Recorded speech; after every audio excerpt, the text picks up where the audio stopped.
One thing I wanted to ask you there with the satellites there, with this whole Ukraine thing that happened between Ukraine and Russia, there was a famous tweet sent out to Elon Musk, like, can you give us internet? Because supposedly internet failed in Ukraine during the military operation. Did Elon actually give them a satellite over Ukraine and provide internet? Like, did that happen? So satellite was already there, but what he did was he sent them there's thousands of Starlink satellites, so there's probably a couple dozen over our heads right now, and that would be true pretty much anywhere on the Earth, including the poles now, because they've done a lot of polar orbit launches. So you've got most of the satellites orbiting on this kind of plane where it's like 52 degrees inclined to the horizon, but then to cover the poles they have a number of planes that are like 70, 80, 90 degrees to the horizon. Okay. So the whole Earth is covered with Starlink coverage now, and Starlink is available as an internet service provider in most countries. But what he did for Ukraine was send them over trucks and trucks and trucks of free ground stations, and he had the software guys modify the ground stations so that they could run in reduced power modes off a cigarette lighter in a car, and enable a feature that had been experimental in-house testing, which is mobile ground stations. So commercially available Starlink ground stations are meant to be used in fixed locations, so you can't move them essentially while like working. for your house or apartment. Exactly, yeah. So what he did was he enabled it so you can run it off a car cigarette lighter and it can keep running while you're moving, so it can work on vehicles. Awesome.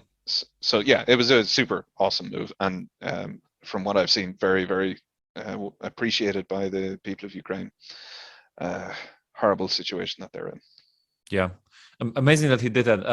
I think that's the power of technology, like it can jump into places of need where you, like 50 years ago, wouldn't have a chance to do something like that, Yeah. And I think we're going to see more and more of these where, well, hopefully not wars and military operations, but good use cases for technology. That's where I'm hoping that this is going, that like places that would never be able to go and have a stable internet connection now for a very reasonable price could have it, which would eventually lead to more education, more job opportunities, raising the economy, and just make the world a better place. And I mean, it's most of the detraction about Starlink has come from the astronomical community. I think pretty much nobody else has a problem with it. And I am a hobbyist astronomer. That's my telescope there. But I'm not serious enough into it for it to actually irritate me in terms of getting streaks in my photographs. However, even if I was, I think the trade-off of having this global access to the internet, and also, ideologically for me, the fact that the revenue from Starlink is funding the Mars effort for SpaceX, which is what Starship is for. That makes it all worthwhile in my book. Now, that said, I haven't signed up to Starlink because it's pretty expensive. It's like $90 a month and $500 for the hardware. I'm hoping that will come down a bit because I really do want to jump on board. It's pretty damn good internet connection, and it's really cool. I've seen the devices that they send. They look really like futuristic, spacey. So I like that part as always. And it's like 250 megs per second. It's between 150 to 250 megs per second, depending on which, because they're, as with anything SpaceX, they're improving the satellites with every launch.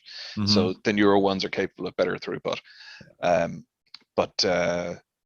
I think ping times were being measured with like pinging New York from LA through the Starlink network at like 25 milliseconds. So not bad at all. And theoretically, the ping times between locations on opposite sides of the world should be better through Starlink than they would be through ground infrastructure. Cable. Because the cables have to skirt the continents, and electrons don't travel through the metal wires at exactly the speed of light. There's a slight reduction in speed because of electrons getting absorbed and re-emitted by every molecule along the way. It's a very, very slight overhead, but it's there, so that adds to the ping times. Whereas with the satellites, they have laser links between them. Yeah, so it's literally light. Could directly see it. Yeah. Yeah, yeah, and they can follow the path of shortest connections rather than skirting the continents. Nice. Hey, thanks for watching this video. If you want to see the full version, go to the Uncle Gold Podcast YouTube channel or watch the next clip.